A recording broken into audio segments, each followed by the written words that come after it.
Well, welcome everybody to another episode of Forever Bristol City podcast. Being a City fan of many years, we say often it's the hope that kills, and that was certainly the case today because we just didn't show up at the CBS Arena, did we? Final score, Coventry City 1, City 0. I'm joined by unrelated Dave and Mark Tubby, and also Neil Sutton, who I had the pleasure of watching the game with this afternoon. Pleasure in the loosest word. Yeah. We had nice cake from Gloucester Services that Melanie had brought down for us. But oh God, I mean, was it as bad as the defeats at Derby, Blackburn, Portsmouth, and West Brom? Even though the score was less, it was the hope leading up to it. I really thought we'd get at least a point. Well, there we go.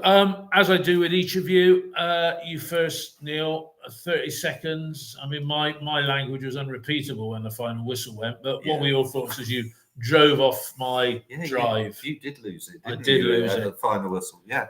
The sloppy, scrappy game, full of poor decision-making, arguably by both sides.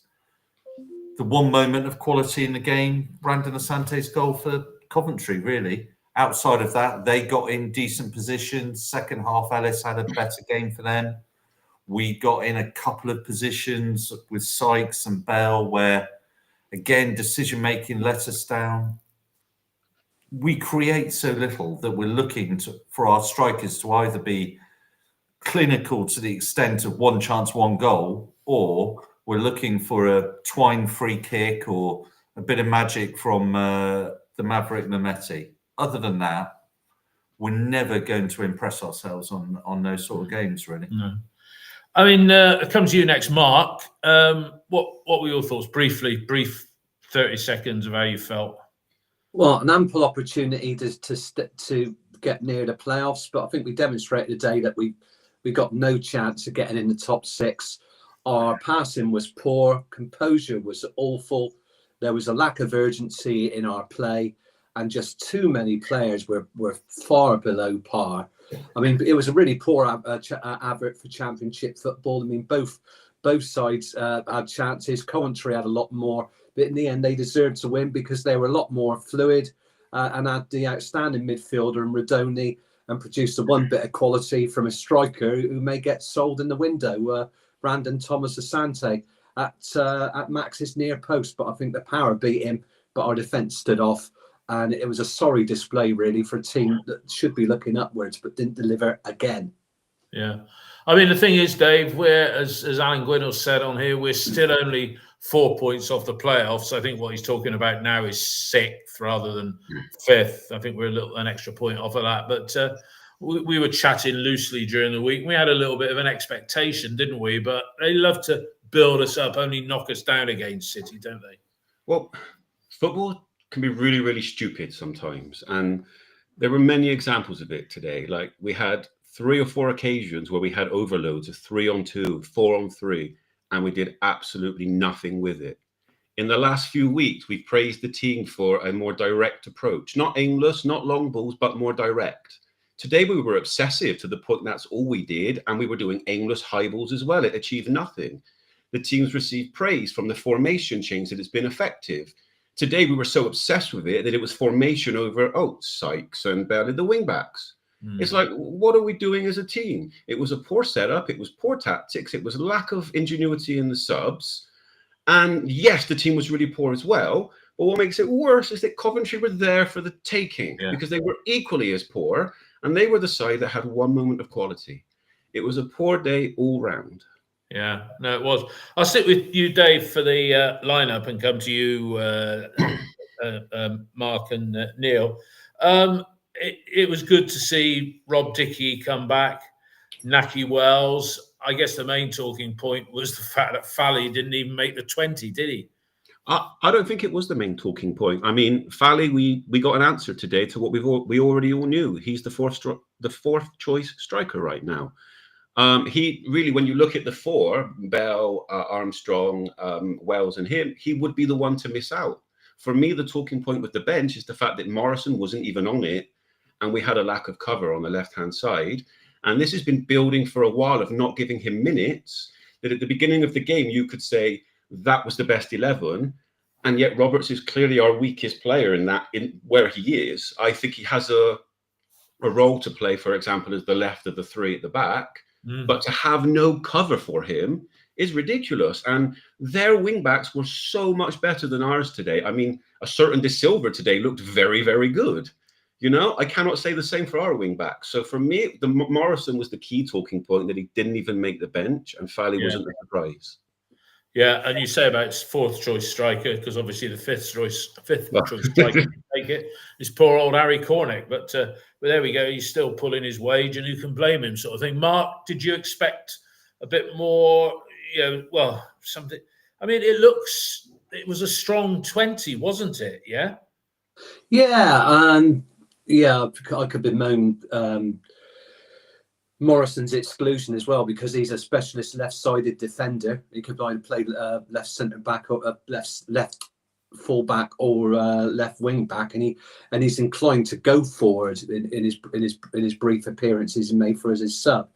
But yeah, I don't think there's much you could do with Pring out, and I think Roberts was so poor today, and I don't think he's comfortable at wing back, but Pring was slot right back in there. McCrory was poor on the right. Tanner could have been there. Tanner's a bit more defensive. I don't think the problems were in defence. It was just going forward, really, because although Coventry offered threat, if we'd have scored first, I think we'd go on to win the game. Oh, 100%. 100%. Obviously, with McGain's concussion, he wasn't considered for the bench. Concussion protocols probably mean that he won't be back. Maybe back on Wednesday or next Saturday against Blackburn. But yeah, it's what you expect. Twine, Mehmeti and Wells up front. I mean, we're playing in attack. We're playing a 3-4-3. We say a lone striker, but we're really attacking with three. I think the problem is that we're so poor on the delivery. It looks like there's somebody isolated because the service just isn't there. And the fact that Twine did nothing really, he was playing very deep today. You just didn't see him really offer anything in the final third at all, where he's got that ability. In fact, I just accuse him of hiding. I just don't understand it. I really don't. A player with that ability to pass and move, and he doesn't do it. Yeah, I mean, I guess with the lineup, George Tanner has played at left wing back, but then he's played left. He has played on the left, George, hasn't he? Because Roberts, let's be fair, Roberts has been the weak link. You know, and it's 2 months since we won away. I mean, that very impressive win at Norwich at the beginning of November. That's 2 months ago now, Neil. As near as damn it. Yeah. You know, I mean, Roberts has come in and he was good towards the end of last season, but not where he's been asked to play. And this leaving out Morrison, I mean, it does beg a belief, doesn't it? Well, for me, it's what you want from a wing back. I don't quite understand the way that Manning uses the wing backs, because I think he's pretty defensive in the way that we sort of use them. I mean, McCrory there is not a wing back. I think that's quite clear. I don't know what McCrory is. We were talking about this at half time. I'm beginning to think that, you know, I mean, we gave him the benefit of the doubt last season because he missed half the season with his illness. Yeah. Right. But I think we've got a 2 million, which is what he cost. A bit of a 2 million dud. Well, another one. I like his aggression. I like that he likes to go in front of it. But the last few games, what I've been seeing with him is he is so one-footed. He's right. When he's doing his cutting, he's cutting in and he's having to use his left, he's losing possession. So teams have sussed out now with McCrory that if you get him to dribble inside, he just loses possession, his body shape or whatever isn't with it. And Roberts on the left doesn't offer anything on the outside. So Mehmeti, when he's playing with Pring, knows that Pring's going the outside. He takes the player away, offers Mehmeti more shape. Yeah. Mehmeti today, a number of times, found himself in a position where he was driving in, looking for an outlet ball, looking to see whether or not there's anybody on his left, and Roberts is 20 yards behind him, and so he's driven in, he's been tackled, he's lost possession because in that situation, you know, with Mehmeti coming towards you, you know he's going to cut inside. So not unlike Jack Clark used to do with Sunderland, you just put a block on him, you make him come back on his left, and he loses the possession. But Roberts is not a wing back. I don't think McCrory is a wing back. I like our three at the back in the centre generally. Yeah. Although I thought Ellis Sims had the better of Viner second Viner, half. and Viner's distribution was poor at the back. He was going direct a lot and But aimless. All of us today, pretty much to a person out there was a sloppiness and a lack of energy and a lack of drive and a lack of I don't think anybody determination. had a 7 out of 10, and I'm struggling to think of a 6. Dave, let me ask you, McCrory, am I being harsh saying he's a misfiring? That I don't know what he offers, because he never seems in control of the ball, and I'd sooner see Tanner, even though Tanner's not a wing back. I think, first of all, you have to, well, at least in my opinion, with wing backs, they are the heartbeat of the side. You need them to do multiple jobs, and you need them getting forward. You need them to push on. You need them to offer something. You've got 3 at the back, so you can take a slight defensive element as long as you're offering something going forward, but they have to complement each other. I don't think it's a surprise that McCrory has got worse with Roberts on that side. Now, that's not Roberts' fault. I'm not a fan of Roberts, but you can't hold that against him. It's just they don't complement each other. And like you said, McCrory's been kind of found out. But at the same time, him getting forward was what was allowing Twine to be more effective. Now, today, the whole team was poor. But usually when the whole team was poor, you can say, well, out wide, we were offering something. Today, there was nothing out wide at all. There were very few balls in the box. And what we did create often came through the middle. I don't think that you're being harsh with McCrory, because I don't think he's been great for a few weeks. He does offer some good games. I remember when he came on against West Brom, he looked pretty good. The game after at home to Luton, he was getting forward a lot. But as soon as another team starts offering something to push back, that 3 at the back becomes 5 at the back. Everything becomes pushed back, and then you have problems. And when the whole team is off of it today, you suffer a lot, because you're supposed to be a possession team, and yet you're just giving away the ball. And if you're a wing back, you're going to be exhausted. You're just up, down without doing anything. So in summary, I think you have a point, but maybe a little bit harsh on him. Okay, Mark, we've talked about the midfield not being on their game today. And if you think about it, on the bench, we had Naismith, who's a cultured passer of the ball, and Earthy, who, should be getting more minutes to some extent. I'm just wondering who's going to drop to the bench, who's going to drop out of the 20 next if McGuane is fit on Wednesday night. But it wasn't until the 84th minute that he took off Bird. Whereas, if you want a bit more creativity, because that was lacking today, I don't rate Naismith as a defender, full stop. But Naismith coming in the middle for 20 minutes just to offer something in place of Knight, because we've praised Knight on numerous occasions, but he was crap today, I thought. Certainly after half an hour. Mark. Yeah, I think Knight started well, and he was pressing, and he was turning the ball over. But yeah, I mean, and the fact that if you take Bird off, you take your only creative midfielder off. You've got 2 defensive midfielders in Knight and Williams. It's not going to make any difference whatsoever, and that's the problem really.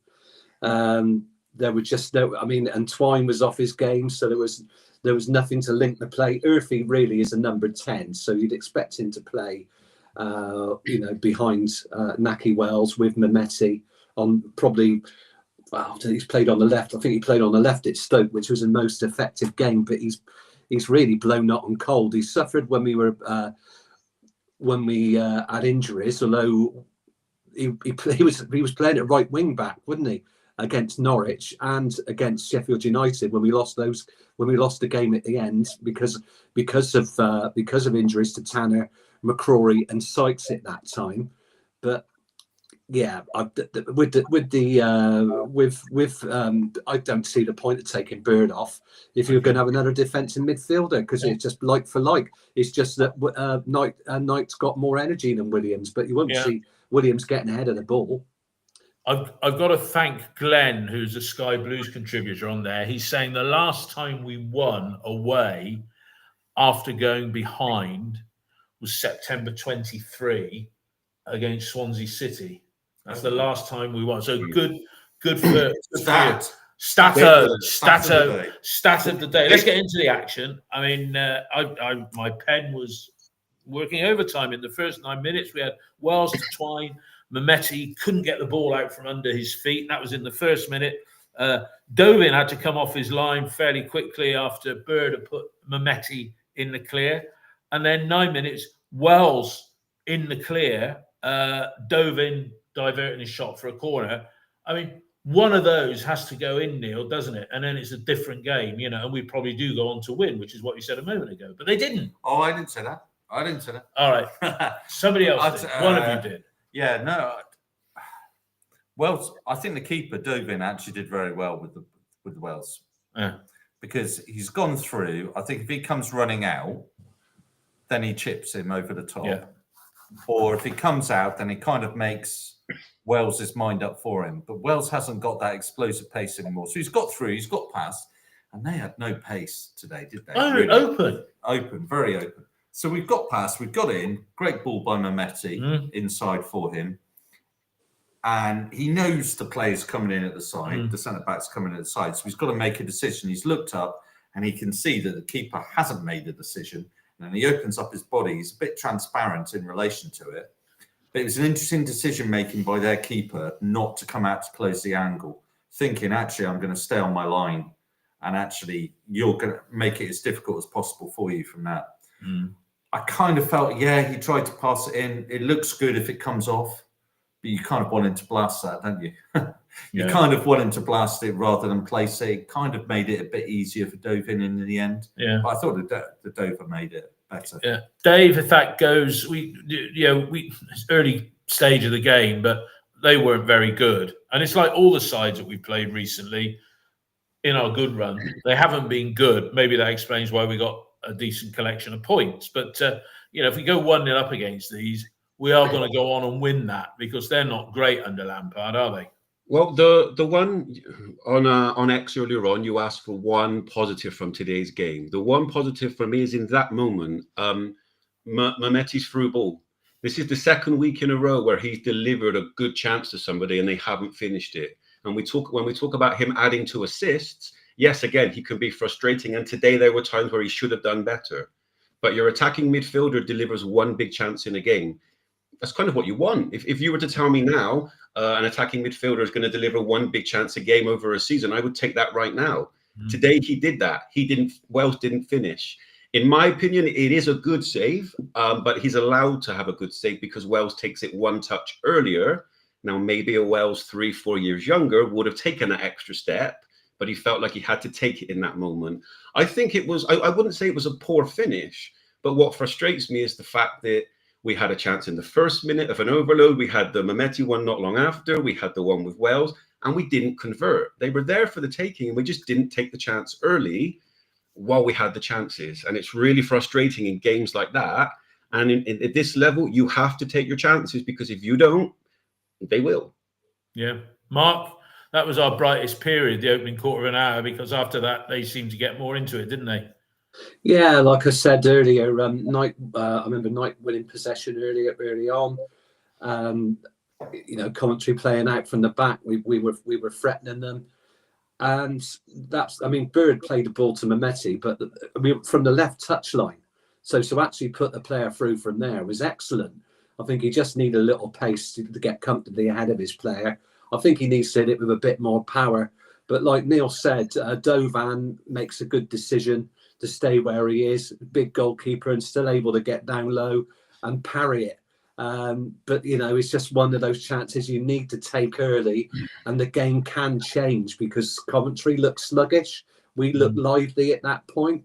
We weren't very good. Like we weren't great in the first in those first few minutes when we had touches in the area, and it reminded me what we did in the end against Plymouth, when we had lots of touches around the area and we just couldn't find a good pass and a clear-cut chance, really. But that was a clear-cut chance, one of only two in the game, and it needed to be put in the net.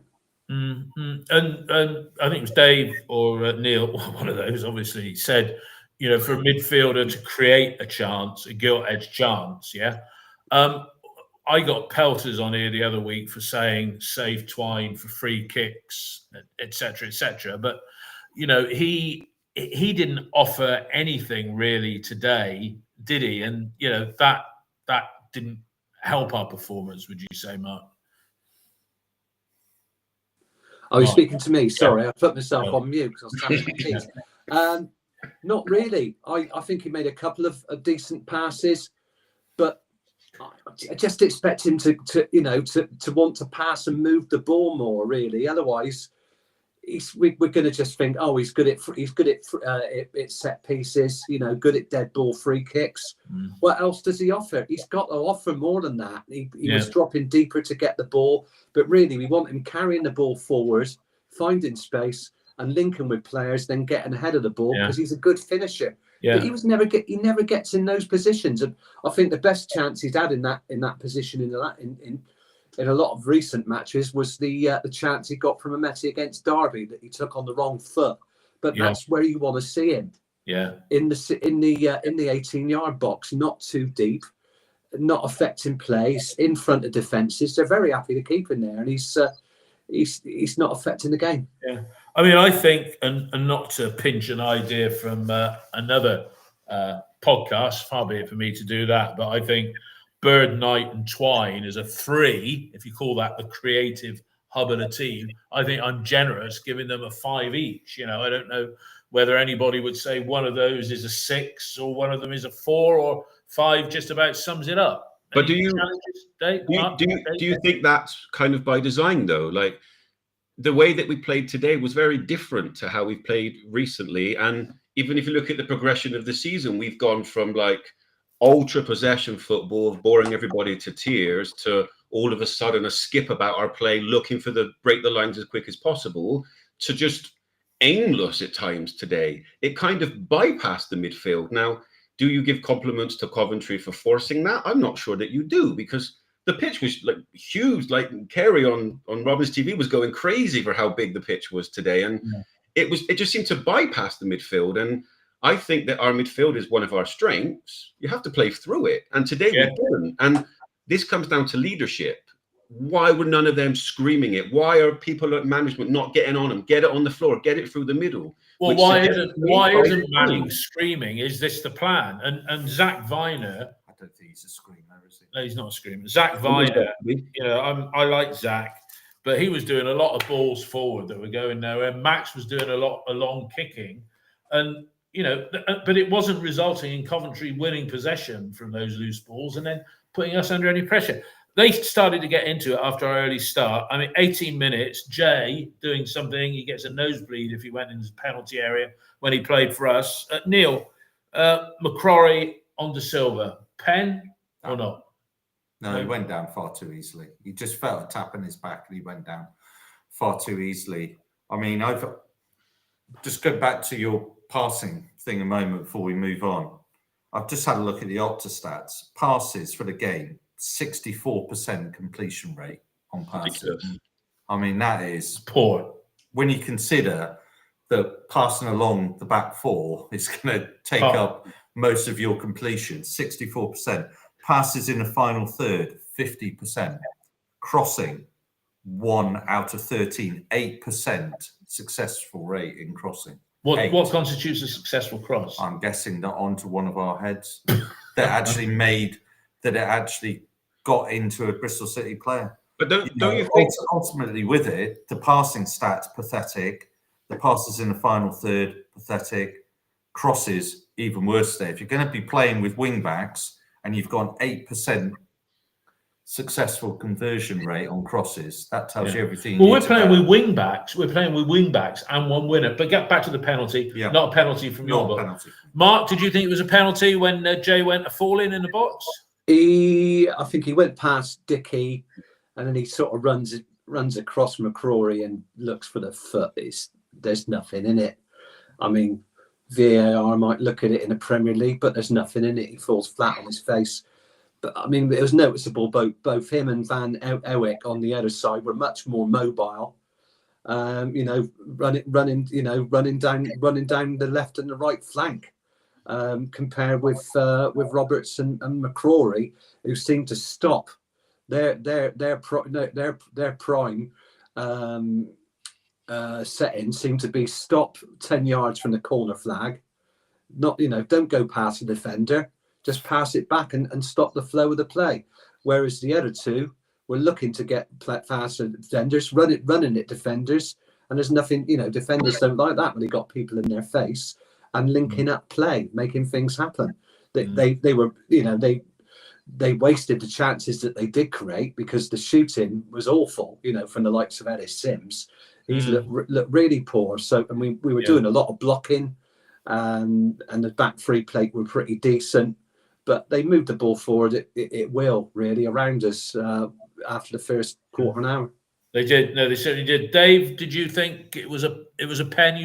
We've seen them given like that occasionally, haven't we? Yeah. You just stole my words. It was a heart and mouth moment because you've seen them given, but it's not a penalty. It's like when you see him go down, you're thinking, oh my god. But once you see it on a replay, it's like it's a very good decision because it's just not a penalty. Okay, so 0-0 at half time into the second half, and Mehmeti got created an early chance for a corner on 49 minutes. Bird kept it down, that one. He sent another one into row Z. 47 minutes, so they're coming on strong. Sims, McNally doing well to block him, and then Dave, Max, he got lucky, didn't he, with that corner after Tim's effort had been blocked, yeah? These are the moments, you see. It's like today's got away with one. And I think I said that in the last one as well. And they catch up with you eventually. Now, to be fair to Max, he didn't do anything wrong today, but they keep happening, those little things. And they cost you goals over a season, and they do cost you too many. And it's not something you want to see from your keeper. Now, having said that, he's not been bad in recent games, and keepers are allowed to make some mistakes sometimes, and if you get away with it, you move on. Heart in mouth moment, Mark, for you when Max was doing his juggling. Yeah, it's like the bar of soap, wasn't it? He caught it. I thought it was going to fall over the line behind him, but he recovered pretty quickly and grabbed the ball. But yeah, and of course you can't take your eyes off that bright pink outfit he's got, and he looks like he's wearing pink tights with it as well. I don't know if he was going to do a pirouette or do an act on Strictly Come Dancing. Perhaps he's going to do the tango afterwards. So, but yeah, he grabs the ball, doesn't he, with his Teflon gloves, and then quickly recovers it. But yeah, big worry. And then as the hour is approaching, we're thinking, Neil, of it's sub time, the biggest bit of the game. I didn't know that. I read this the other day, actually, on Summit on OTIB, where somebody said, it's word bingo with Manning, and he does like saying the phrase, the biggest bit, right? So you had the biggest bit of the cake this afternoon. I'll cut you a bigger bit than me. I had to go out and get some more when you weren't looking. That's very kind. Thank you. The biggest bit, in fact, no, this isn't the biggest bit. The biggest bit on the hour, Max, he's only doing his job when he parries that 30-yarder from Torp. Yeah. Well, come on. It was kind of my initial thought was, okay, all right, it's not Sheffield United all over again, is it? When he sort of pushes it over the bar. But I think he did the right thing in that situation with it. But I quite like the fact that there was a few shots from outside today, but that was symptomatic of the players. Oh, God, there wasn't much conviction in the shooting today, put it that way, full stop. You see, he is a creature of habit, Liam Manning, and I am convinced if he'd have done his substitutions on the 60th minute, because I said to you about 58 minutes, nobody seemed to be warming up, getting ready to come on. Populist substitutions. He's listened to the fans and he decided, I'm going to move it just to make a point, and it paid the price. It makes no sense that you go 60 minutes, 60 minutes, 60 minutes, and then today you go, nah. We can complain. It's 60, it's 60, it's 60. But what's worse, doing that or all of a sudden changing? And then he could say, "Well, it's because of those idiots on the forums and on the." No, I think it's watched us on 60. And look what happens when they don't do it on 60. We can see. Let's talk about a goal. Mark, you first. City lose the ball in central midfield. Josh Allen picks it up, feeds it to Rodoni in the pocket, right of centre. And Rodoni is probably the best midfielder, runs into that space. Now, City's back three are square.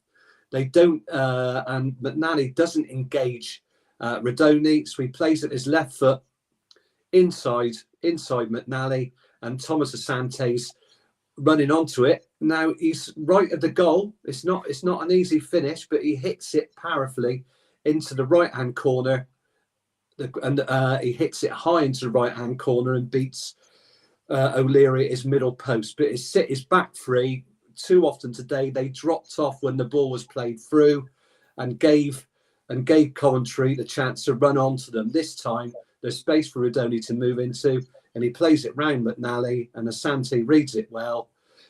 Just like when they went in the League Cup, one bit of quality then, I think, with Sims has played behind Naismith, same sort of ball through the defence, and it's a good finish, excellent finish, beating for power at the near post. 1-0. Yeah, Dave, should Max have done better? I mean, the power of the shot was immense, wasn't it? Sometimes you have to tip your cap, and it was a great finish. If you're going to put it high, you're going to beat keepers. You know, it's a really, really good finish, and generally from that angle, that's the only place he can score. But I really don't think there's anything Max can do with that. Like, you can't cover the near post, a little bit of the far post, and up there. And generally speaking, when you see shots like that from that angle go high, they do go in. So to put any blame at Max's doorstep, I think would be very harsh indeed. Back three, should they have done better? McNally in particular? I think it's a good run by Asante off behind him, a diagonal run behind him. I don't know. Sometimes you just have to say, like we said at the start of the game, poor game from both teams, a lot of misplaced passes, a lot of miscontrols, a lot of poor decision making. That was the one moment of quality in the game, I think, from both sides. And you have to doff your proverbial cap and just say, great finish from a guy who has shown some quality in the past, Brandon Asante, but it's been poor for a while, actually. Yeah, I think Asante's record, was it Fleetwood or something like that, to West Brom? Then he came to West Brom and scored a stunning goal. Salford City. Salford. I knew it was somewhere up there in Greater Manchester.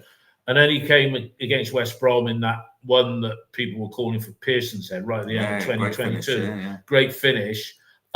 He cost them a lot of money, but I was chatting to the guys on the Coventry City pod this week, and they said that, you know, he's being linked with a move away. He's only been there 4 months, and he's just not firing. And you have to look at it and you say, Asante cost them a couple of million, maybe a bit more. I think it's a bit more than a couple, right? Yeah, but would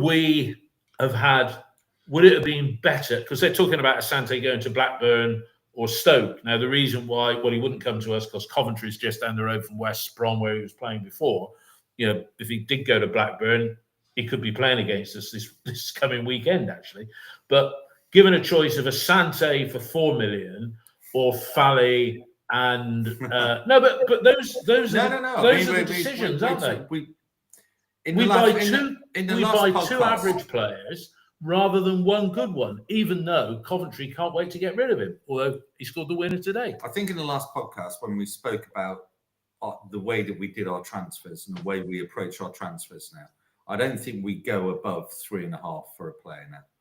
I think that seems to be a bit of a mental adjustment. The days of us spending 5 million on a player or whatever, I think 4 or 5 million, that's a lot, isn't it? But then, you know, it's all about levels, isn't it? We've still got this thing in our minds about buying a player that's got scope for investment. And, you know, as a club, buying players, they're not finished article. Maybe, you know, there's scope, we buy in for 1.5, maybe we'll get 3, maybe we'll get 4, rather than buying a player at 4 or 5 that is actually going to take you forward. Our approach towards transfers has been for the last 6 or 7 years, isn't it? Just to buy low, sell high, almost like a market trader. But hope to sell high. Well, indeed. We spoke about when we gambled a little bit with Callas and Palmer and De Silva and people like Envels. I mean, that's 20 million out the door. We've pissed. Sorry to swear, but we've pissed money down the drain. I mean, for me, I've just seen Manning's interview after the game. Even though did he say the biggest bit was them scoring? I'm not sure if he said the biggest bit was them scoring, but because this is paraphrased on the Bristol Post. But he's basically said, yeah, we haven't won away from home since the 9th of November, but I'm not worried about our record away from home. You know, it's all about our home form and all that.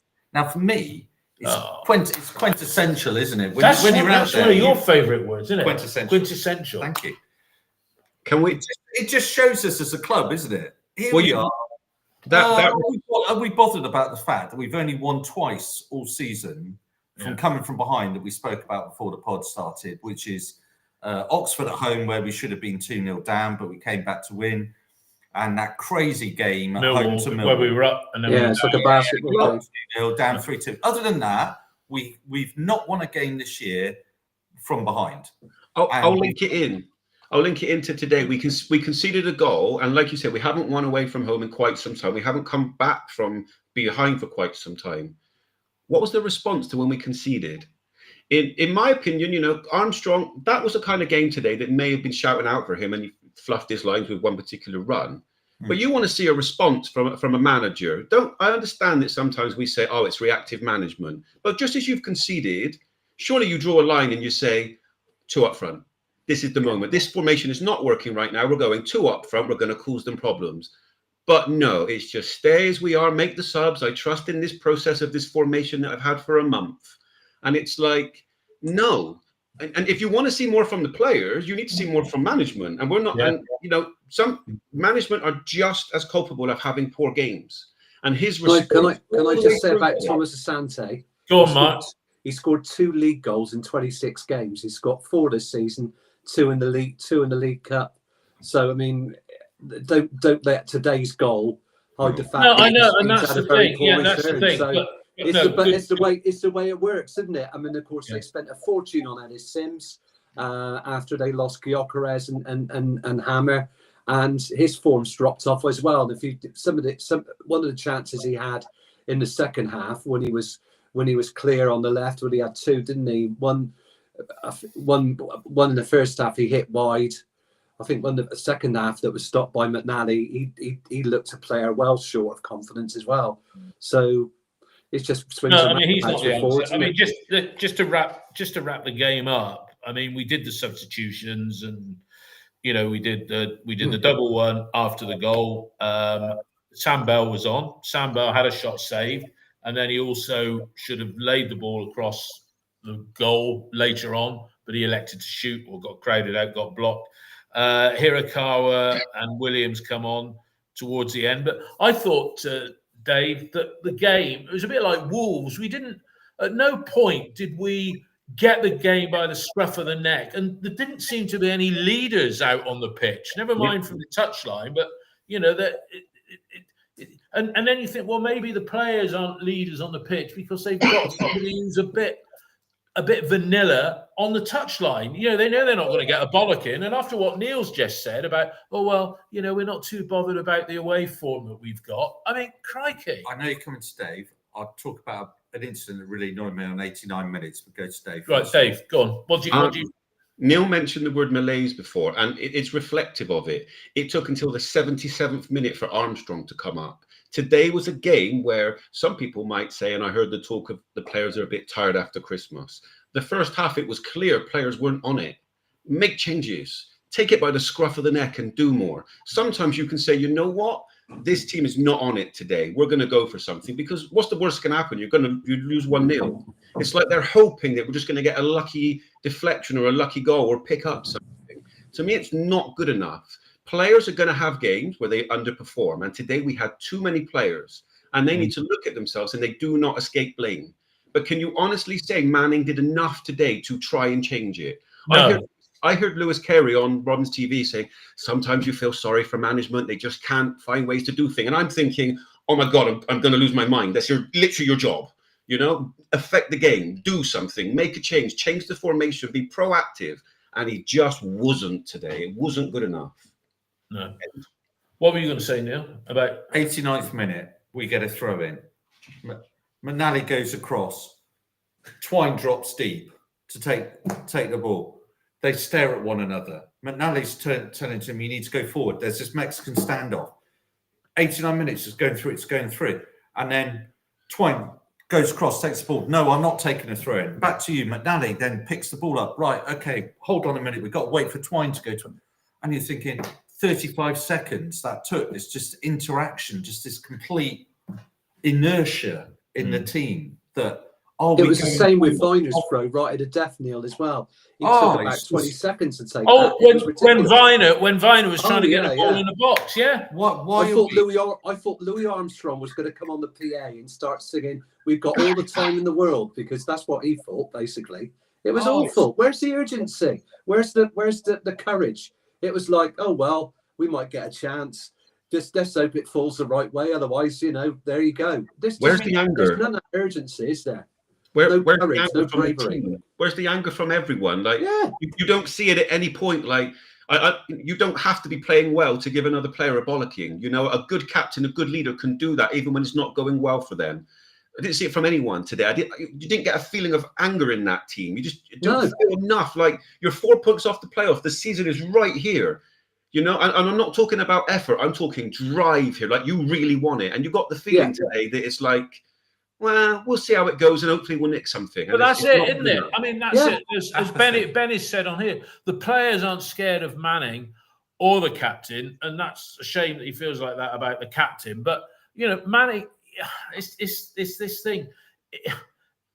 Some people say you don't have to be a good player to be a good manager, but okay, Arsene Wenger was not a good player, but as a man and as a leader, he commanded respect on that basis.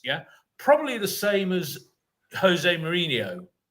As a personality, as a strength of character, and I don't see any metal in Manning at all in terms of bollocking the players, because there's this rigid approach that he has to everything. Brian Clough used to punch players, didn't he? Punch Roy Keane, didn't he? Sorry.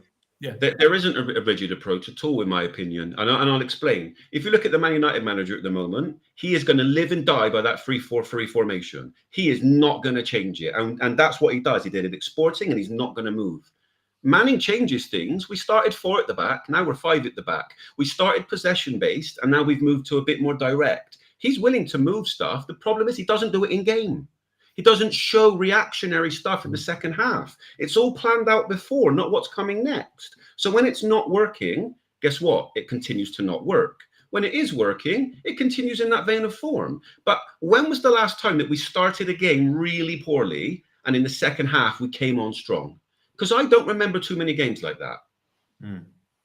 I mean, for me, you put Armstrong on the pitch and you put him down the middle. I don't know quite what you're expecting to get from Armstrong. You're going to get somebody who's going to ruffle a few. He's going to give away fouls. He's going to run into space and all the rest of it.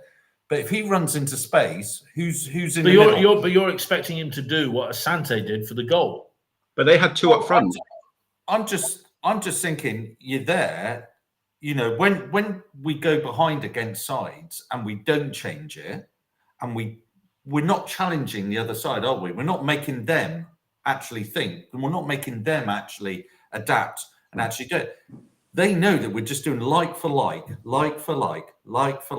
and the people that we bought on the subs, you look at the subs bench and you go, yeah, that's a reasonably strong bench for Bristol City. It's a reasonably strong bench for a mid-table championship side at what we are.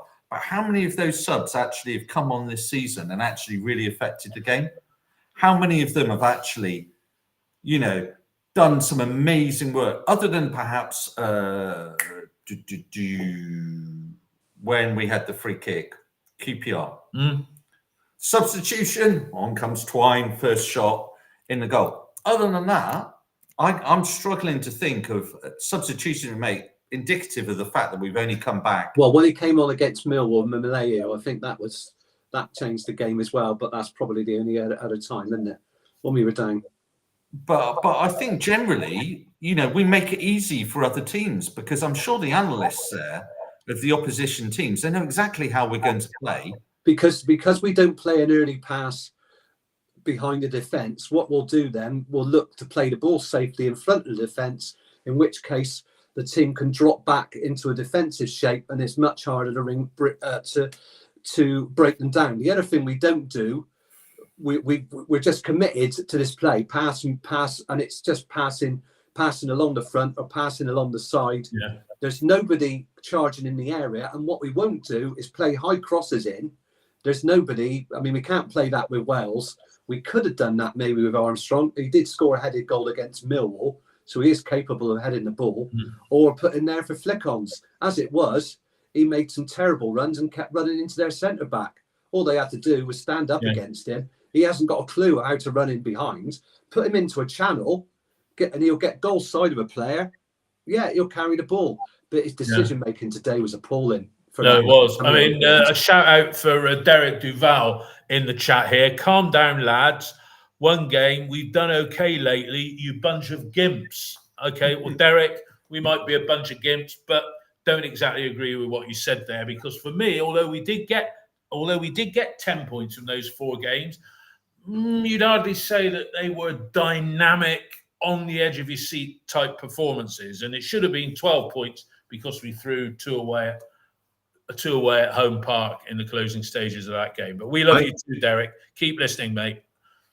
I think Derek is misunderstanding our annoyance, because our frustration is that we're within touching distance. We've lost today and we're still 4 points off.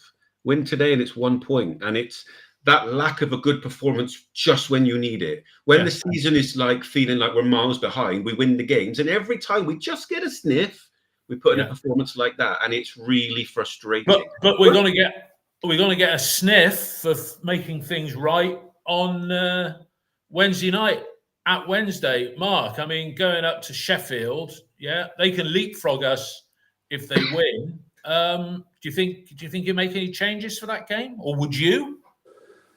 Oh goodness, I think it's.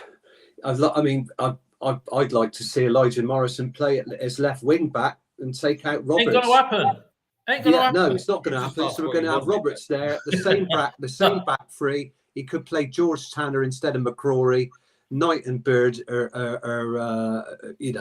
that's easy. Knight and Bird will play. McGain might come back onto the bench. I don't know at whose expense if he's cleared to play. Mehmeti, I think it's going to be Mehmeti, Twine and Wells again, because who else do you play? You could also play Mark Sykes as an attacking wing back on the right side. Although because we're playing away from home, I think it's unlikely to do that. I mean, Wednesday they've got Leeds tomorrow, haven't they? At home, so that's a tough game, but that could be a draw. I think they won one of their last 4, but it's not a place where we've done very well in recent seasons. Last season, particularly, but we got to show more aggression, a bit more fight. If you've got 2,000 fans following you, to a nice stadium, the team have got 10 points from the last 4 games, albeit against sides they should have got those results again. We want to see some progress. We didn't see any today. We didn't see any quality. We didn't see any urgency. And the urgency is the worrying dimension, because, you want to go out for leather, even if it costs you a goal. Put players in the area, load the box, stick a defender up there, to try and get a goal from a throw-in. There's none of that in every single game we play. It's just recycle play, very safe, very passive. Yeah, very passive. I actually thought Sykes was okay today when he came on. He gave us an energy on the right, got him behind a few times on the right, and actually looks like a player that hadn't played for a few months and was trying to make an impression. I agree. He broke a few times, and he gave a bit of impetus and energy on the right that had been missing, and a few crosses as well. So I agree. But I think Sam Bell did okay. And there may have been something you could have said with Bell. He could have replaced Wells. I mean, if you think of his pace with their back three, he's not a bad player when the ball's played in behind. He can make those runs. Putting him wide in a 3 may have been a mistake in terms of supplying ball, when he might have been better in the middle, because there wasn't that physicality to Coventry's play, and I think he may have profited from it. But again, it's all in hindsight.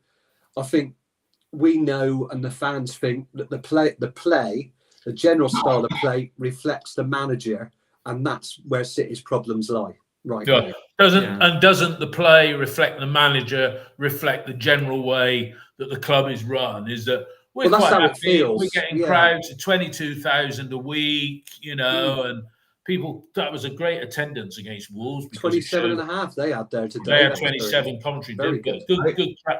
Good crowd at Wolves. For I think Sheffield United only had about 10,000 for their cup game the other week. So we're happy. I mean, we are. I think maybe are we in a minority being fed up, peed off about where we are as a club? Are we moaning minis? But anyway, that's for another day. Dave, Sheffield, what were you going to say? I was going to ask you what your thoughts would be for Sheffield when you change it. One of the issues is, so we have this strong 11 with this particular formation, but as soon as you start to make changes, the house of cards kind of falls down. So it's like Williams, you might say, well, okay, we need to bring Williams in to tighten up. Are you bringing out Bird with his passing offerings, or are you bringing out Knight, probably one of the best players of the season, that you would miss a lot? You can't really move too much around. If you try and rest McCrory, you're bringing in Tanner, who's more defensively minded and needs to support play.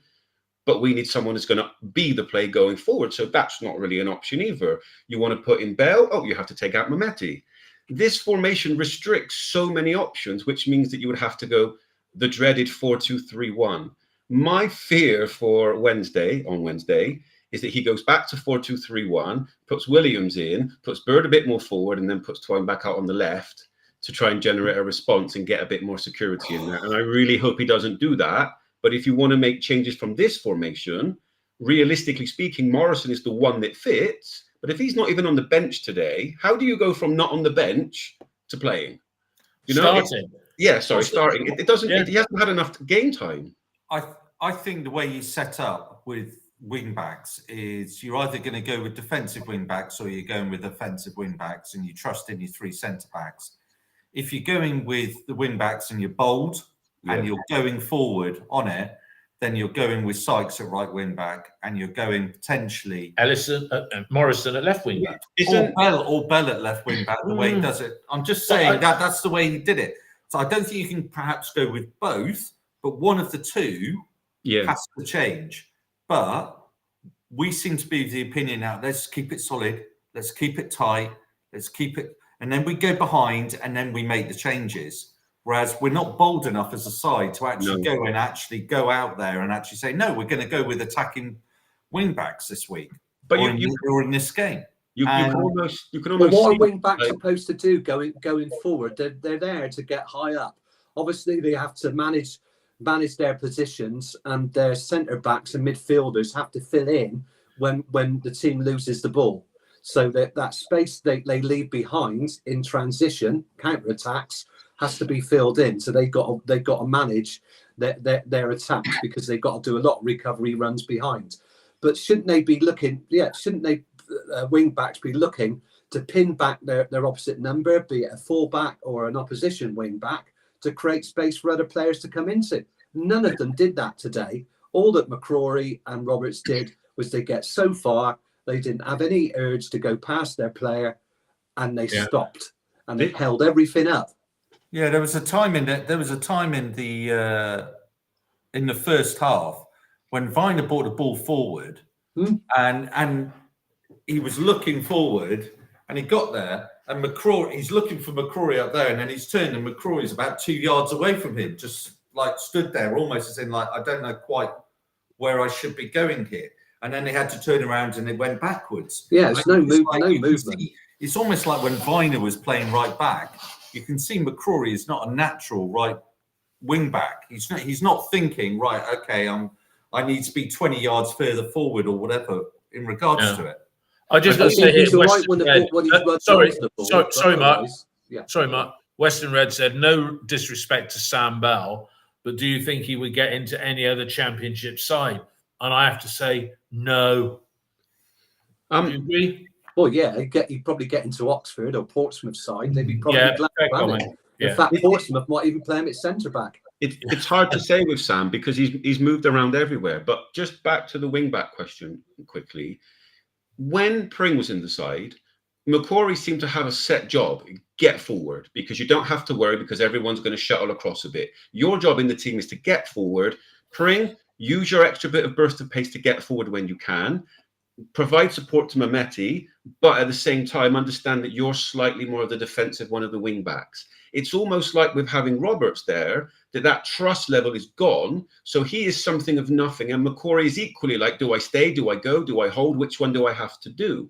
These two are not a good tandem. One of them eventually is going to have to go. And I think because there's a lack of options on the left, it will be Tanner. And if Tanner comes in, then it will be to Roberts. You need to get forward and everybody else fix across towards the left.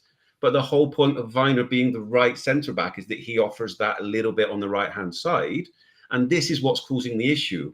It shouldn't be that Pring gets injured and you can't have a natural cover, which brings us back to the Morrison. On the Bell thing, it's hard to say, because if you ask him your favourite position, he says one of the front two. You know, that's where he likes to play. Yeah. How often does he play there? And I've heard many times he's not one of those. But the sprinkling that we've seen him there, he's actually offered something. And 1 minute he's playing as a striker, the next minute he's on the left. Today he was a wing back. How can you possibly ask something from a player who's never actually playing in his favourite position to know whether or not he's good enough? I mean, the really interesting thing about Bell for me is he's out of contract in June. Is he? Yeah. So he's out of contract in June, and he's just, again, one of those players. Are you going to give him another 2-3 years? Is he too samey with what we've got? Are you going to make Hirakawa's contract permanent? In which case, do you need Bell and Hirakawa signing new contracts in the summer? Interesting you say about Hirakawa there. Somebody said, have we coached? Has Hirakawa been overcoached? I mean, right here, right now, I wouldn't be signing Hirakawa. But equally, we thought that Machino, that's a Portsmouth manager, the guy who scored that cracking goal for Blackburn when we lost up there, he's done very little in the third goal where he cut across the box and knocked it in. The Brighton on loan, wasn't he? Was he a Brighton on loan? No, Japanese player. The Japanese player. Yeah. Sorry. The Blackburn one. Yeah. Sometimes I think.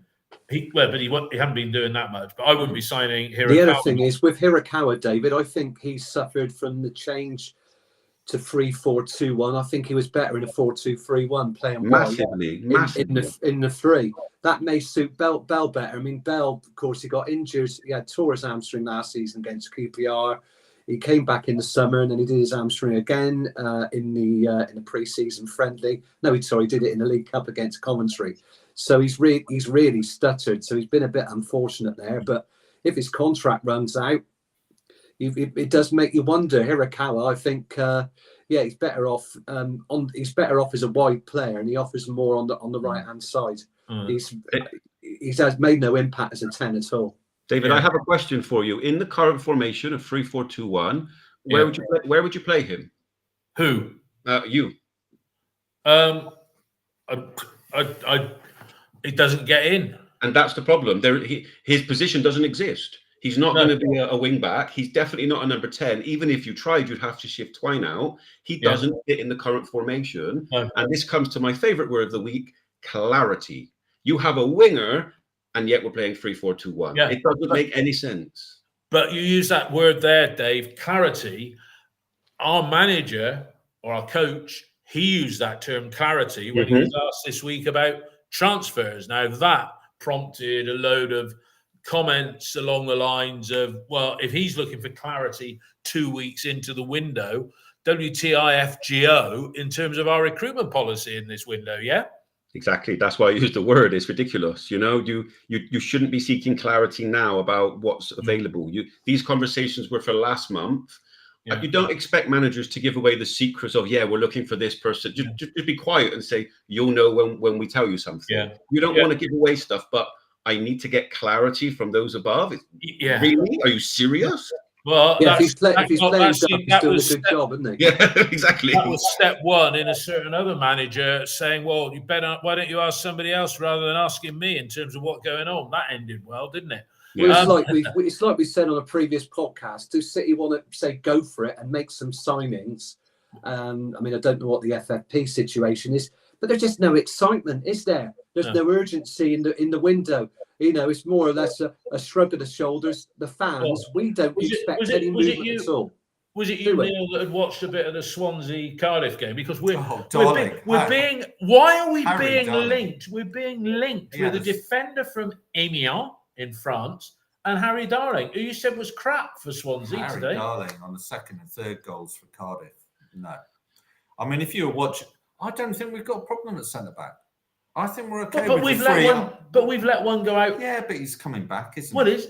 Will he? Yeah. I think it's just for fitness, David. It's definitely for fitness. Atkinson, I don't think we've got a problem at centre-back. And then Okay. ultimately, you can shift Tanner or you can shift Roberts or Pring when he comes in. You've got. That's not a problem for. What we've got is we've got a forward line that we fell into the problem of too samey, isn't it? We've got too many players that are a similar ilk, and like David's highlighted today, it's like you're making, rather than actually looking at formations and looking at changes that you can make in a game, you're just doing like for like substitutions of similar type players. We've ended up with an Earthy and a Twine and a Yu And a Mehmeti and a Bell. They're not going to be differential, are they? No, They're not going to be different. It different gets players. back to the point of too many average players rather than some good ones. Which, if they do get injured, right, they're replaced by youngsters. Because would we be better if we played something more compact, where we played wide players and go to 4-4-1-1?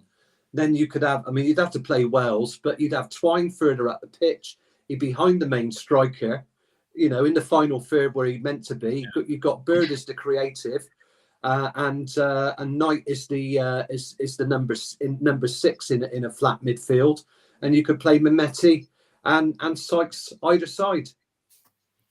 You could do that, couldn't you? No, it's all conjecture. Benny's said we can't go for it with the wrong manager. Again, well, who is? Look, I'll tell you, it's going to be the right manager. It's going to be the same, isn't it?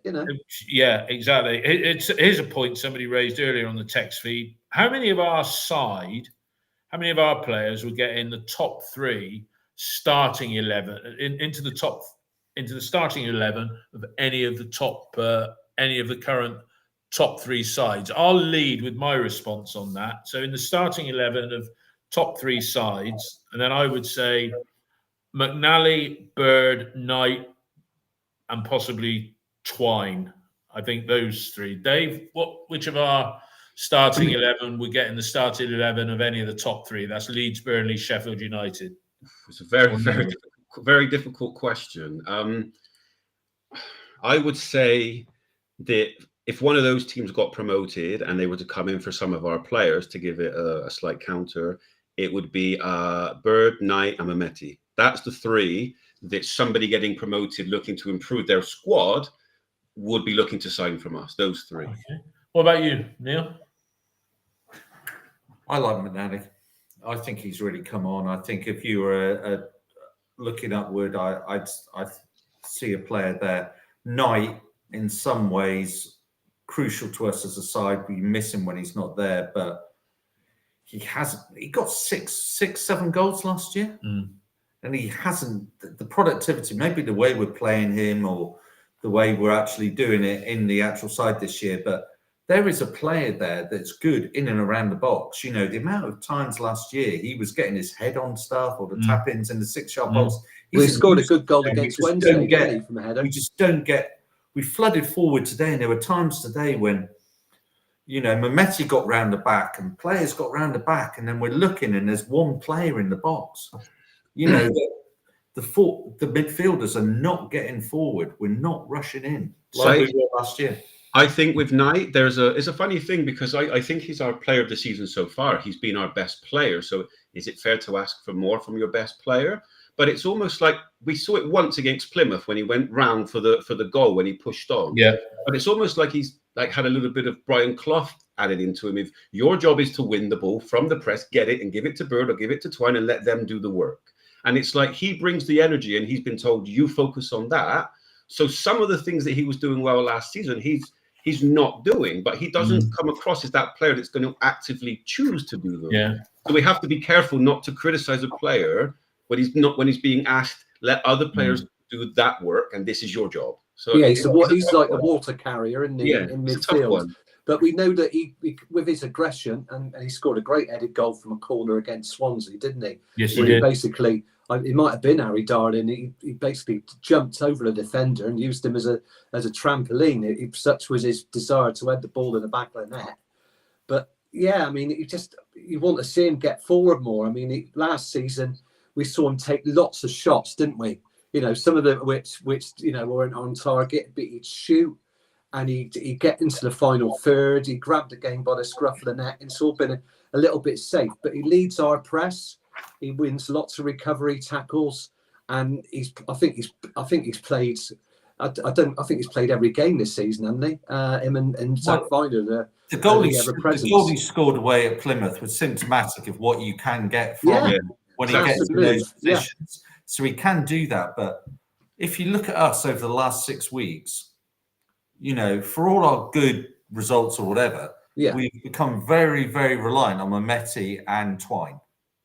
You know, to the extent that, you know, Dickey's goal against Portsmouth aside and Knight's goal against Plymouth away, those are the only 2 goals that have been scored other than by Twine and Mehmeti for about 2 months.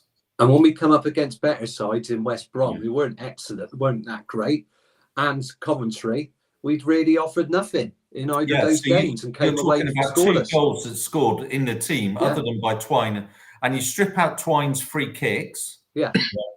Then it's not great. You know, it's not great. As a team, we're not producing. As a team, you know what? One of the issues is exactly that, Neil, is that we're seeing good players produce good things at times. But can you honestly say that we have an identity right now after a season? We'll be generous and say just this season or a season with this manager. We have moments. We have moments, and you're relying on these moments of magic. That's exactly it, Mark. We get quality, and that's why it was so disappointing in terms of having moments that we didn't go for it against Wolves in the closing stages last week by playing 2 up front, because we were just treating that like a league game. I thought there was no. We had nothing to lose in that game, David, did we? Nothing to lose at all. No, so there was a chance of a moment, and we probably will finish this season a couple of points higher. But you know, there was 20 games to go starting today, right? I said we had to win 10, draw 5, lose 5. Well, we've lost one of the 5, right? We've got to win 10.